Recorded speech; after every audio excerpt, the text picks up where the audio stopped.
We have got news and new details regarding one of Canada's largest thefts in the history of the country, and it involves over $20 million worth of gold and cash. I'll tell you about it all as we explore.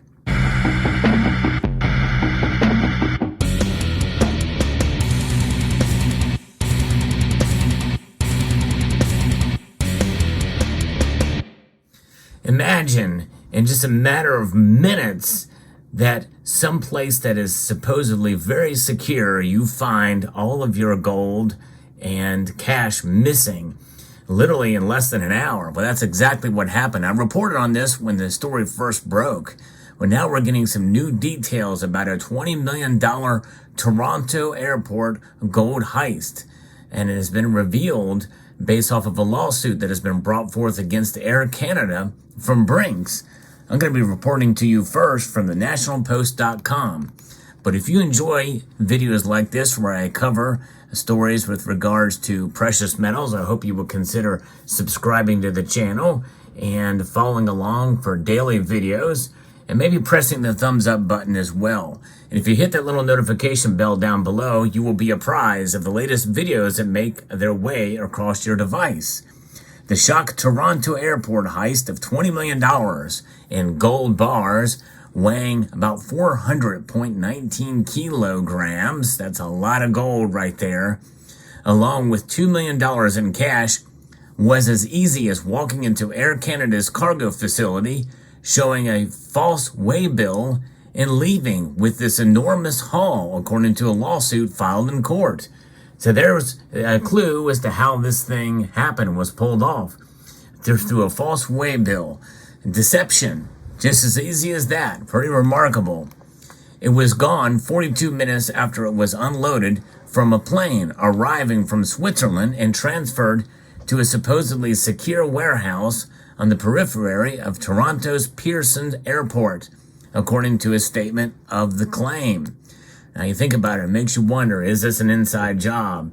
And who on the inside will be involved? What organizations will be involved? Coming from Switzerland, which is a major hub for trading gold, and then having this occur, it's pretty remarkable. So likely it wasn't any type of gold like you would see here, like a Royal Canadian Mint, a 1 ounce gold bar. Obviously it wasn't any kind of coins that you see here. It very well could have been a Valcambi Suisse kilo-sized gold bars. In fact, if it was 400 kilos, more likely was these kilo-sized bars or something very close to it. There's another weight measure, I think a tola, if I'm not mistaken. Mostly that's an Eastern measurement, and that might be account for it being 400.19 kilos. Or there very well could have been a couple 400 ounce bars, or maybe even 10 ounce bars to kind of offset that weight a bit. It's kind of remarkable to think about it. 400 kilograms, that's a lot, but you know what? It doesn't take up a whole lot of space either. And so likely they could have been moved around very, very quickly and very easily. Now the theft, which is one of the largest in the history of Canada, remains unsolved to this day by police. And one thing I do like to do on this channel is kind of search out stories that I cover that there's no resolution to and see if there is. Sometimes I miss some, others I don't. Like there's one that I did probably about 7 or 8 years ago, maybe if not longer, about a stolen Maltese Falcon with a diamond encrusted gold precious metals Maltese Falcon that was stolen. I've not heard anything about that case at all since it was originally reported on, but nonetheless, this is something.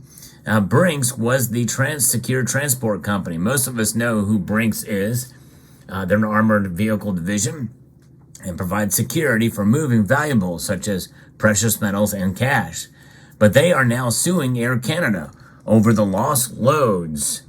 The lawsuit essentially paints the clearest picture yet of how April's airport gold heist was allegedly pulled off after months of institutional silence from police. You know, I can understand that silence to some degree. You don't want to show your card, so to speak, and because they don't know anything, they don't want you to think they don't know anything. So silence is the best way to keep people guessing. But in reality, we really don't know anything. They don't know anything. It's still unsolved to this day. The airline, the Air Canada, and others that have been involved in the theft have made headlines around the world, and they're all involved in this lawsuit. In a statement of claim filed in federal court and first reported by Glenn McGregor on Substack, Brinks says the shipment of gold and cash was delivered to Air Canada in Zurich, a Swiss financial center, and loaded aboard Air Canada flight AC-881, a daily passenger and cargo flight in Toronto on April the 17th. Brinks claims Air Canada provide woeful security despite knowing the high-value contents of the load. But none of the allegations have been proven in court. But Air Canada would not comment on the lawsuit, the heist, or the allegations. So it kind of makes you wonder what's going on there. As this matter is now before the courts, we are unable to provide a comment, said Peter Fitzpatrick, a spokesperson for Air Canada. So therefore he declined to comment. In April, a Swiss bank called Riefenstein Schwitz hired Brinks to transport cash banknotes with a value of $1,945 or $1.9 million, weighing 53.18 kilos from Zurich to Canada, according to Brinks' statement of claim. So think about that. Those notes weigh 53.18 kilos. The $20 million in gold weighs 400.19 kilos. Let that sink in about, the actual weight to value ratio of paper money, or in this case, linen fiber notes, compared to actual real sound money. It's kind of intriguing, but nonetheless, the money declared as banknotes was being shipped to the Vancouver Bullion and Currency Exchange, according to the lawsuit. That's interesting. Wow. Cash banknotes. So it could have been foreign currencies. Could it have been a bunch of different currencies out there that have been stolen, from various different nations? We don't know. But it was worth almost $2 million, whatever banknotes from whatever nations they were. Around the same time, Valcambi, that's right, Valcambi SA, and I don't know if the SA stands for South Africa or not, but it very well could be, because a lot of gold is mined from South Africa. But this is a precious metals refining company in Switzerland, hired Brinks to transport 400.19 kilos of gold, valued at more than $20.4 million, to Toronto. The gold, declared as gold bars, was being sent to the Toronto Dominion Bank in Toronto, the suit says. The two shipments were combined into one air cargo container about the size of a large office desk. So there you go. Look at that. About a large office desk. That's not that big, folks. Pretty remarkable. The plane landed at Toronto's Pearson Airport around 4:20 p.m. The shipping container was unloaded and moved to an Air Canada bonded warehouse at the edge of the airport at about 5:50 p.m., the lawsuit claims. At about 6:32 p.m., an unidentified individual gained access to AC's cargo storage facilities. No security protocols or features were in place to monitor, restrict, or otherwise regulate the unidentified individual's access to the facilities. This is one individual that they see.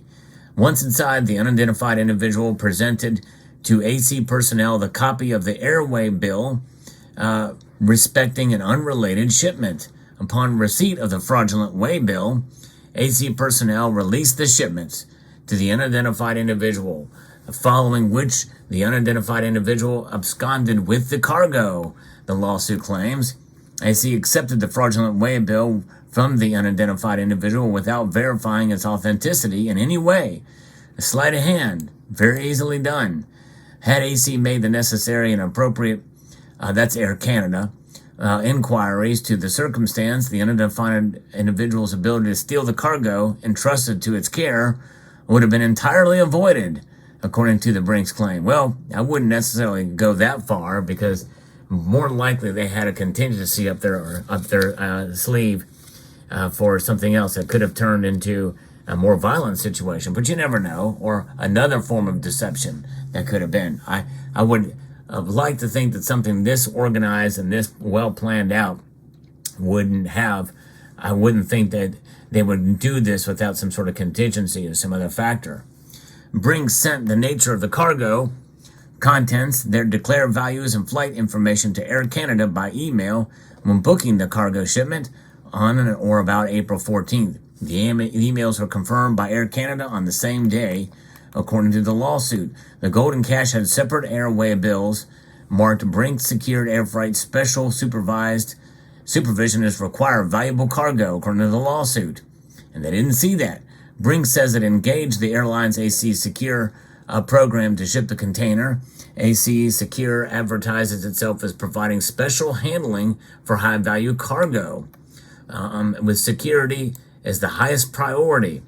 Air Canada Secure ensures the safe and secure transportation of specific commodities, including the goods with a declared value of over $1,000 per kilo or more, or when a shipping container insurance is the same amount per kilo regardless of the commodity.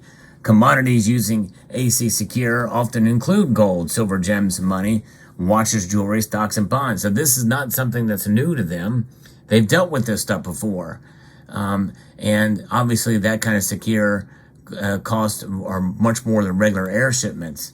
Brinks' transportation contract with the company means Brinks took on responsibility for the value of the load if lost in transit. Brinks now seeks to redeem that loss from Air Canada. The lawsuit accuses Air Canada of being reckless in the operation of the AC Air Canada Secure program by failing to adequately secure the cargo. And so that's where this thing was filed in federal court, because international shipments are regulated by the Montreal Convention on International Treaty that is incorporated into Canadian law. So they're now fighting, and it remains unsolved. And now we have a better idea of how it occurred, which means if it's just one individual that was spotted here, even though obviously they're unidentified, they hid their identity quite well, which is quite interesting, because you would think that that person would not have been suspect because they didn't have a mask or anything. So that is quite intriguing, how they remained unidentifiable, especially with cameras and the like and all that. Maybe there might be a sketch or something out there. Maybe they kept on using this word unidentified individual, and maybe they know or have a general idea of who it is, and they want them to think that they're not being identified. Now, so that's pretty intriguing. Again, this is a history-making thing, especially in Canada, but really for the whole world, the stuff that movies are made of. Now, I found another article here on this from Forbes, and there's a little bit of there's really not much here that we have that's much different in the reporting here, but I think this is quite interesting here, that what's going on. And one of the key background of this is Peel Regional Police announced on the 20th of April that it was investigating the theft of a high-value container of gold and other items at Toronto's Pearson Airport. And the thieves accessed the side of the warehouse, according to the primary security line. Thieves in plural. Inspector Stephen Jewivitson, who said the incident was very rare, offered few details on how the container could have disappeared, only suggesting it was taken by illegal means. Now, the other thing, too, here is that, we know that this is one of the biggest gold heists in world history, but it's also one of the biggest in Canada's history here, too, especially at the airport. But there was another heist at that same airport back in 1952, according to Forbes here. It was previously carried out at the airport that was named the Malton Airport at the time in 1952, when an estimated $2.5 million in gold bars was stolen from the airport, according to the Toronto Star. Brinks delivered 10 boxes of gold to the airport before the boxes were loaded onto a flight to Montreal, though only 4 boxes were aboard the plane on arrival. So pretty interesting and fascinating indeed how these stories are. But let me know what your thoughts are. Pretty interesting story. Let me know what your thoughts are. I'd like to extend a multitude of gratitude to each and every one of you for taking the time to watch, and to encourage you to please rate, share, comment, and subscribe.